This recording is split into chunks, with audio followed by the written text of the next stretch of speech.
Hello बच्चों, आज के हमारे टॉपिक का नाम है नोमेनक्लेचर ऑफ हाइड्रोकार्बन्स।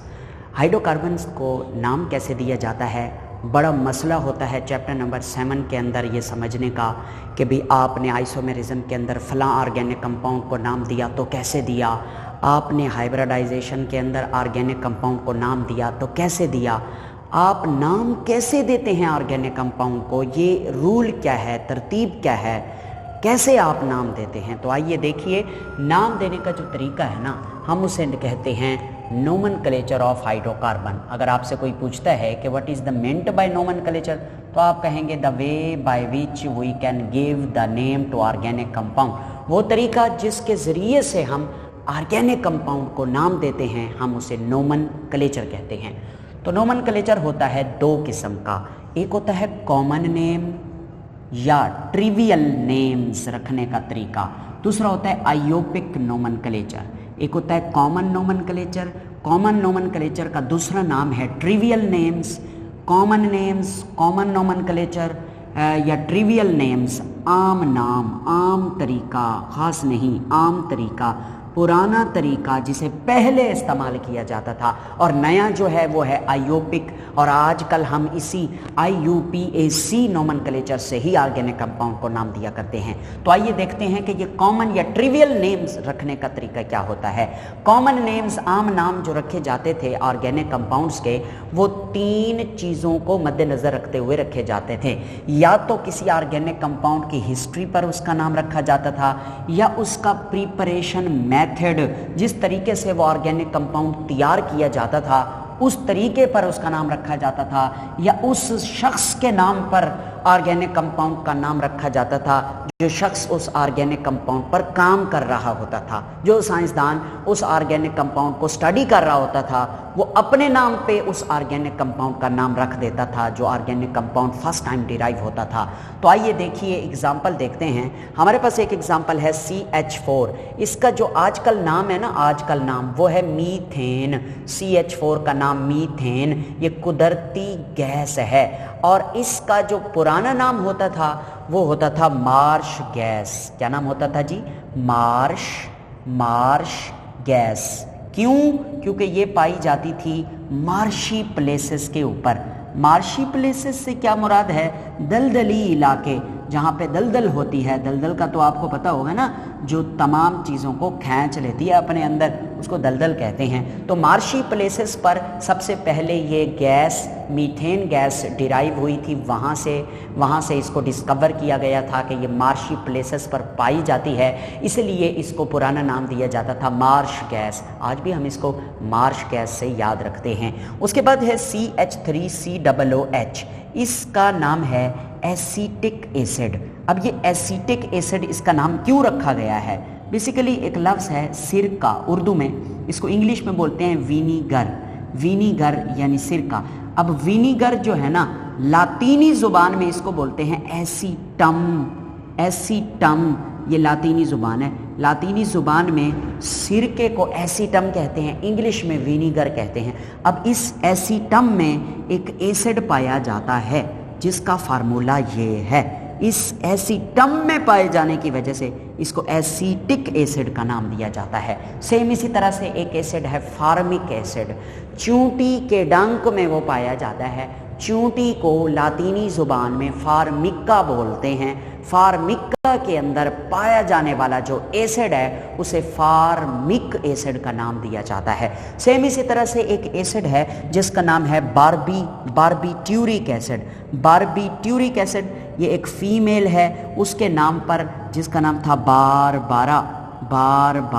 बारबारा के नाम पर ये बारबीट्यूरिक एसिड जो है नाम दिया गया है। तो ये नाम चस्के के तो हैं, ये इंटरेस्टिंग तो हैं, मज़ा तो बड़ा आता है इनको पढ़ने और लिखने में, भूलते भी नहीं हैं, याद भी रहते हैं, चार्मिंग भी हैं, मगर ये कॉम्प्लिकेटेड नहीं है। नहीं मतलब ये चार्मिंग तो हैं, मगर ये ज़्यादा फेवरेबल नहीं है हमारे लिए, यूज़फुल नहीं हैं। कब तक हम ऑर्गेनिक कंपाउंड्स के नाम रखते रहेंगे इन प्लेसेस पर, इन पर्सन्स पर? अब कई तरह के बिलियंस की तादाद में ऑर्गेनिक कंपाउंड हैं, तो किस किस को आप किस किस शख्स के नाम पे नाम देंगे, किस किस को आप हिस्ट्री पर प्रिपरेटरी मेथड पर नाम देंगे, तो ये ज़्यादा चलने वाला प्रोसेस नहीं है। ये जो कॉमन नेम है, ये जो ट्रिवियल नेम है, यूज्डफुल ज़्यादा नहीं है ये, ठीक है। तो फिर सेम इसी तरह से वो कहता है कि जो अल्केन्स होते हैं, अल्केन्स जिन्हें हम सैचुरेटेड हाइड्रोकार्बन कहते हैं, वो अल्केन्स जिनमें 5 कार्बन हैं या 5 से ज़्यादा कार्बन हैं, 10 कार्बन हैं, तो उनको भी लातीनी और यूनानी ज़ुबान में कुछ नाम बनाए गए हैं स्पेशल, कुछ न्यूमरल्स बनाए गए हैं, उन पर नाम दिया गया है अल्केन्स के कुछ मेंबर्स को, यानी कि गिनती के तौर पर, कार्बन की काउंटिंग के तौर पर हम उन्हें नाम देते हैं। यानी ऐसे ऑर्गेनिक हाइड्रोकार्बन्स जिनमें 1 कार्बन होगा हम उनको मेथ कहते हैं, 2 कार्बन वाले को एथ कहते हैं, 3 वाले को प्रोप, 4 कार्बन वाले को ब्यूट, 5 को पेंट, 6 को हेक्स, 7 को हेप्ट, 8 को ऑक्ट, 9 को नोन, 10 को डेक, यानी जिसमें 10 कार्बन होंगे हम उसको डेक कहेंगे। You can say that this is organic counting, यानी meth, eth, prop, but, pent, hex, hept, oct, non, dec, 1 2 3 4 5 6 7 8 9 10, ठीक है। तो ये भी कॉमन नेम रखने का एक तरीका था, पहले ही ये डिसाइड कर लिया गया था। मगर ये जो कॉमन नेम्स हैं, ये जो काउंटिंग है, ये हमारी आगे ओरिजिनल या आयोपिक नेम में भी हेल्प करेगी। तो पहले ऐसे ही रखा जाता था कि अगर 1 कार्बन है तो मेथ, और अगर अल्केन है तो आप जानते हैं अल्केन में ANE होता है, तो नाम के आखिर में सफिक्स लगाएं। सफिक्स कहते हैं जो चीज़ नाम के आखिर में लगे, methane, ethane, propane, butane, pentane, hexane, heptane, octane, nonane, decane, तो ये नाम रखे जाते थे। तो कार्बन की तादाद अगर आपको आती हो और काउंटिंग भी आती हो तो आप नाम रख सकते होते थे। कैसे भाई, अब ऑक्ट है 8 कार्बन वाला तो ऑक्टेन, 8 कार्बन हैं, इसमें हाइड्रोजन कितने होंगे, 8 को डबल करो 16, 16 में 2 जमा करो 18, तो इसके अंदर हाइड्रोजन होंगे H18। तो यूं हाइड्रोजन भी पूरे हम कर लेते हैं। ये ऑक्टेन का फार्मूला है मालिक्यूलर। अच्छा, अब वो कहता है कि ये ठीक है, ये ethane, methane, propane, butane, pentane, hexane, heptane, ठीक है। अब जब कॉम्प्लेक्स ऑर्गेनिक कंपाउंड आ जाते हैं, एक ऐसी चेन आ जाती है जिसमें ऊपर भी ब्रांचेस हैं, नीचे भी ब्रांचेस हैं, इधर भी ब्रांचेस हैं, उधर भी ब्रांचेस हैं, अब उसका आप नाम सिंपली तो नहीं रख सकते ना कि भाई ऑक्टेन, यानी कि 8 कार्बन की चेन है, सीधी नहीं है, उसकी ब्रांचेस बनाई हुई हैं, उसको आप कैसे नाम देंगे। तो उसके लिए फिर उन्होंने कहा कि ये भी जो मैं आप तक पढ़ा रहा हूँ ना, ये सारा कॉमन नेम ही है। अच्छा, उन्होंने कहा आप यूज़ ऑफ प्रीफिक्स कर लें।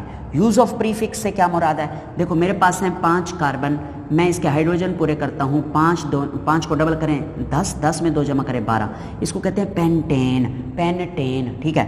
पेंटेन के लिए वो कहता है आप मुख्तलिफ स्ट्रक्चर बनते हैं, इसके मुख्तलिफ चेन्स बनती हैं, मुख्तलिफ चेन आइसोमर बनते हैं इनके, जैसे कि सीधी chain, 1 branch chain, double branch chain, इसके साथ हाइड्रोजन लगाएं 3, इधर भी लगाएं 3, इधर 2 हाइड्रोजन, इधर 2 हाइड्रोजन, इधर 2 हाइड्रोजन, सीधी चेन है, इसका नाम होता है पेंटेन, ठीक है, ओके। उसके बाद इधर भी 3 हाइड्रोजन, इधर भी 3 हाइड्रोजन, इधर भी 3 हाइड्रोजन, इधर 2 हाइड्रोजन, इधर 1 हाइड्रोजन, इसका नाम भी क्या है, पेंटेन, ठीक हो गया।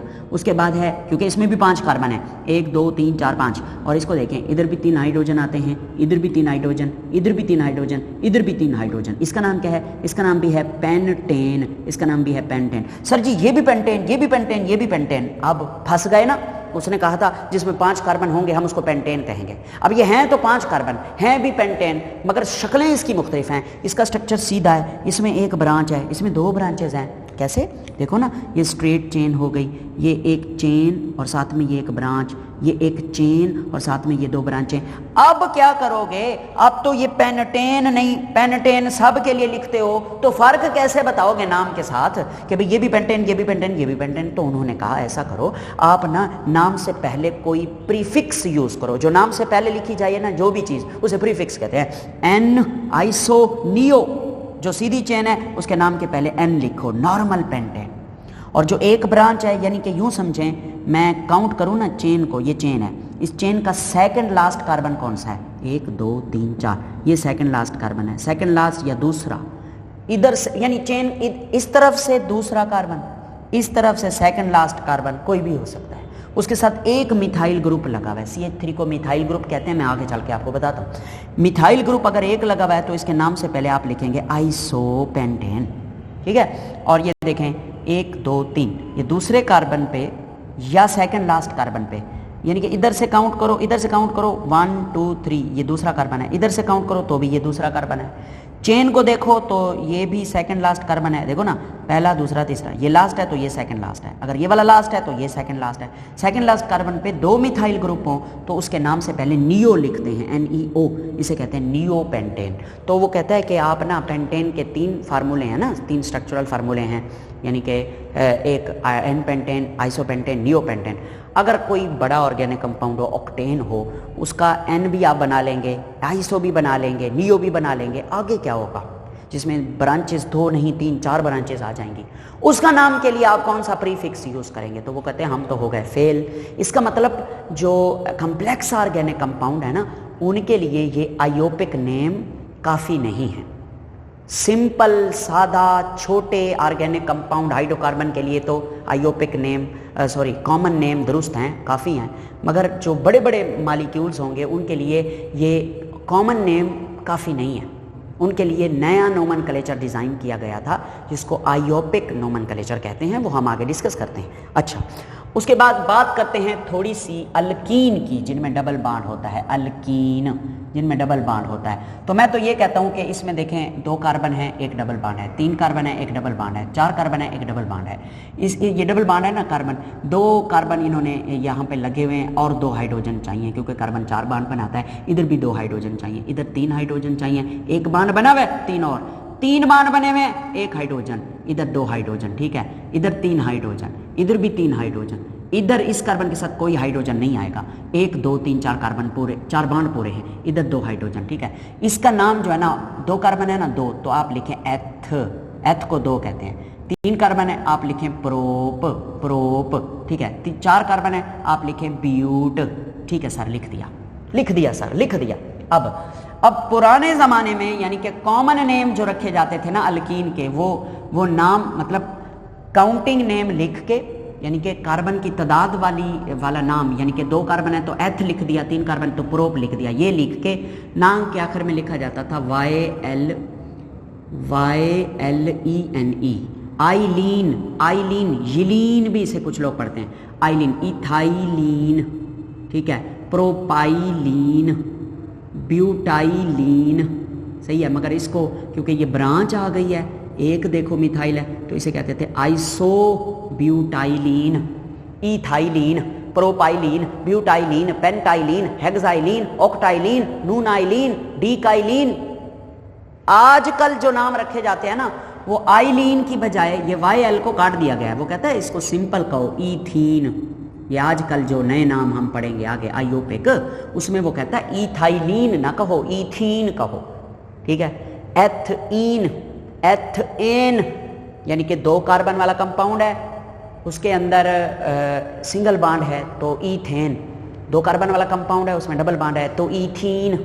2 कार्बन वाला कंपाउंड है, ट्रिपल बॉन्ड है, ईथाइन।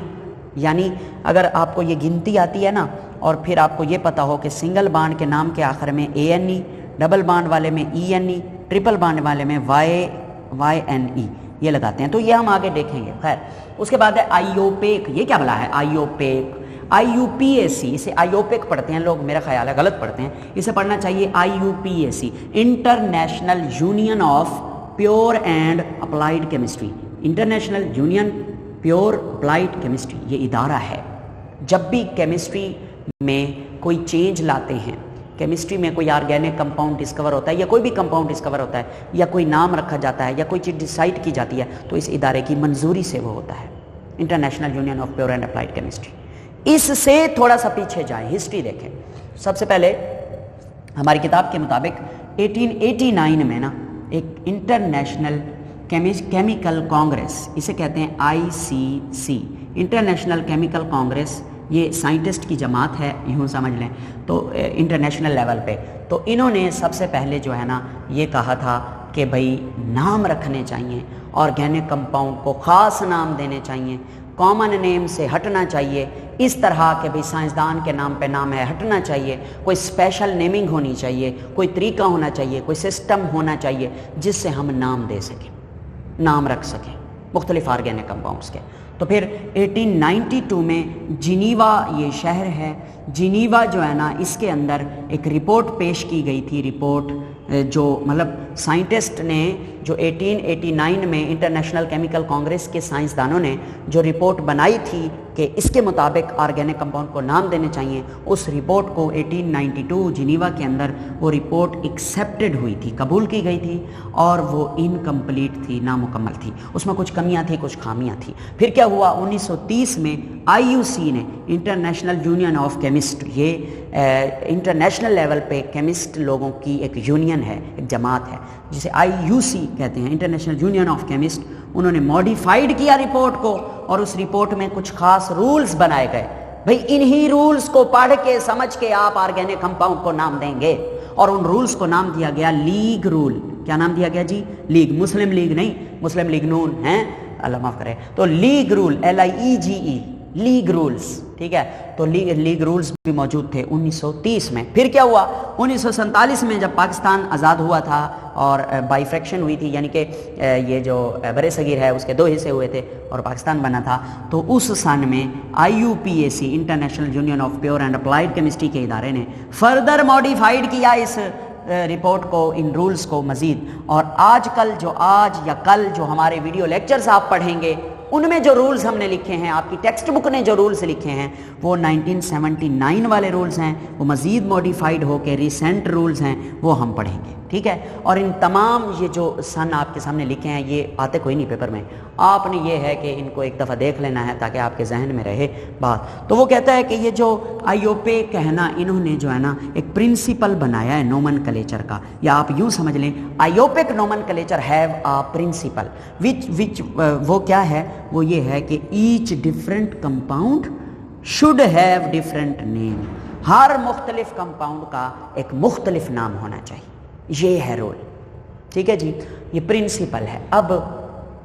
अब ना कुछ बुनियादी चीज़ें ऐसी हैं जो आपको ज़रूर पढ़नी हैं, वो भी मैं आपको बताता हूँ कि वो कौन सी हैं। हाँ, तो वो चंद बातें कौन सी हैं जो आपने नोमेनक्लेचर सीखने से पहले पढ़नी होती हैं, यानी आयोपिक नोमेनक्लेचर। तो वो सबसे पहले है अल्काइल ग्रुप किसे कहते हैं, व्हाट इज़ अल्काइल ग्रुप। याद रखें हमारे पास एक होमोलोगस सीरीज़ है alkanes, simplest organic compound, CH4 नाम है मीथेन, C2H6 नाम है इथेन, C3H8 नाम है प्रोपेन, C4H10 नाम है butane, methane, ethane, propane, butane, pentane and so on. अगर हम ऐसा करें, इस मीथेन में से एक हाइड्रोजन निकाल दें तो ये बन जाएगा CH3, CH4 की बजाय ये CH3। ये क्या है, ये वो बांड है जहाँ से हाइड्रोजन उतरा है, यानी बच्चे समझते हैं ये माइनस लगा हुआ है, नहीं ये माइनस नहीं है। देखिए ये CH4 है ना, तो ये अगर मैं उतार लूँ तो इन CH3 को इकट्ठा कर दूँ, ये आ गया, और ये वाला जो लाइन है ये बॉन्ड है, ठीक है, CH3। इसका अब नाम क्या होगा, इसका नाम मीथेन की बजाय बन जाएगा मिथाइल, यानी आखिर में ये जो ANE होता है, ANE ये चेंज हो जाता है YL में, मीथेन से मिथाइल, ठीक है। ईथेन से एक हाइड्रोजन निकाल लें, -1 हाइड्रोजन, तो ये बन जाएगा C2H5, यानी कि C2H6 की बजाय C2H5, इसका नाम ईथेन की बजाय इथाइल। सेम इसी तरह से C3H8 की बजाय 7, क्योंकि एक H माइनस हो गया, निकल गया, तो प्रोपेन से ये बन जाएगा प्रोपाइल। सेम इसी तरह से ब्यूटेन C4H10 की बजाय H9, ब्यूटेन से ब्यूटाइल बन जाएगा।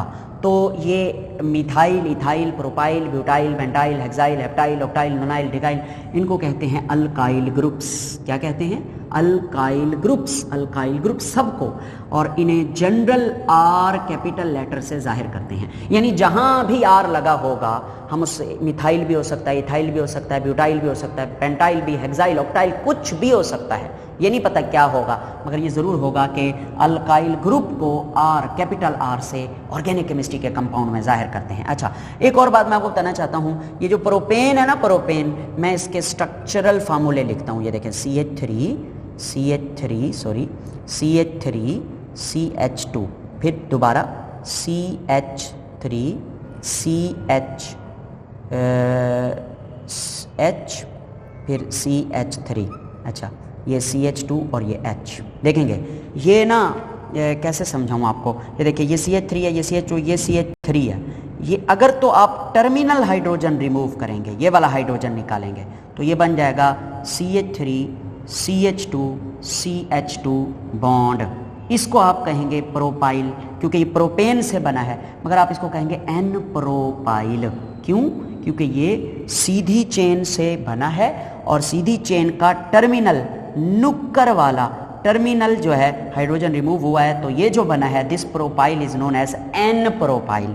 अच्छा, फिर ये भी प्रोपेन है, CH3 CH2 CH3, सेंटर में से ये H उतार लो, सेंटर वाला H उतार लो, तो अब ये जो स्ट्रक्चर बनेगा ये बनेगा CH3 single bond CH single bond CH3, इधर बॉन्ड खाली रहेगा। अब इधर क्योंकि ये सेंटर में से हमने हाइड्रोजन निकाला है, अब इस प्रोपाइल का नाम एन प्रोपाइल नहीं होगा, बल्कि अब हम इसको आइसोप्रोपाइल, क्या कहेंगे जी? Isopropyl, isopropyl. ठीक है, तो ये आइसोप्रोपाइल है, ये एन प्रोपाइल है। ये थोड़ा सा बताना मकसूद था। अब एक दो और चीज़ें भी आपको पता होनी चाहिए इस चैप्टर को पढ़ने से पहले। इस चैप्टर में इस्तेमाल होंगी ये चीज़ें। भाई ये क्या है? भाई मुझे क्या पता ये क्या है? आपको आना चाहिए इसका नाम। कैसे आएगा? सबसे पहला तरीका क्या है? सबसे पहला तरीका आप कार्बन की तादाद काउंट करें। कितने कार्बन हैं? 2। आप क्या लिखेंगे? 2 के लिए गिनती आपको बताइए, एथ।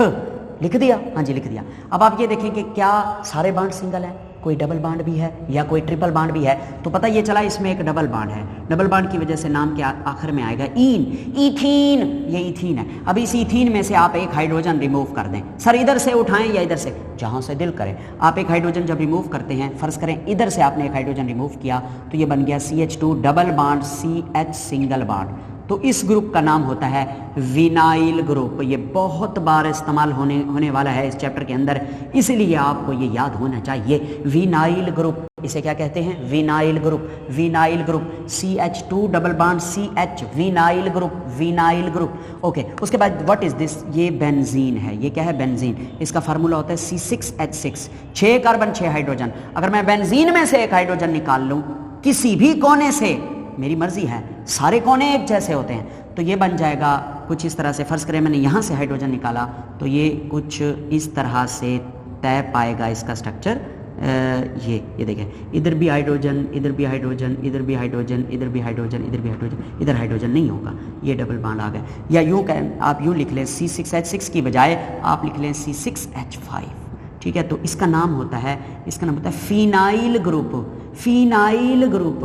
बेंजीन से एक हाइड्रोजन रिमूव कर दें किसी भी कोने से, C6H5 बना दें, तो इसे फिनाइल ग्रुप कहते हैं, जहन में रखेंगे।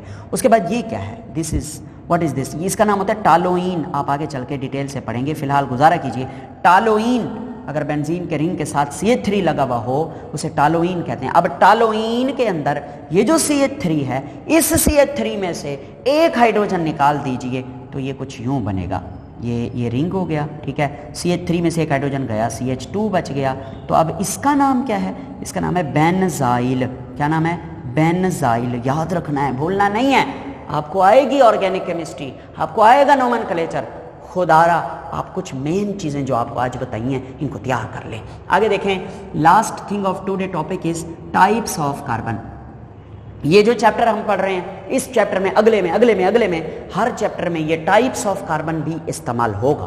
टाइप्स ऑफ कार्बन, जी, कार्बन की किस्में होती हैं। कैसी किस्में? देखो भाई, ये एक ऑर्गेनिक कंपाउंड है जिसमें ये OH एक फंक्शनल ग्रुप है। आपको पता है, पढ़ा चैप्टर नंबर 7 में आपने पढ़ा हुआ है। फंक्शनल ग्रुप ये चेन है कार्बन की। हाइड्रोजन मैंने नहीं लगाए हुए, आप लगा सकते हैं, हाइड्रोजन पूरे कर सकते हैं। यानी इसके साथ 2 हाइड्रोजन, इधर भी 2, इधर भी 2, इधर भी 2, इधर 3। अच्छा, फंक्शनल ग्रुप के बिल्कुल साथ डायरेक्टली जुड़ा हुआ जो कार्बन है ना, इसको अल्फा कार्बन कहते हैं।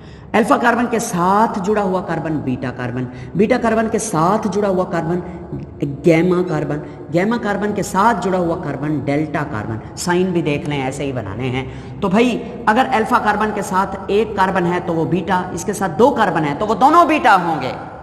ठीक है, इस कार्बन के साथ 3 कार्बन है तो वो तीनों बीटा कार्बन होंगे।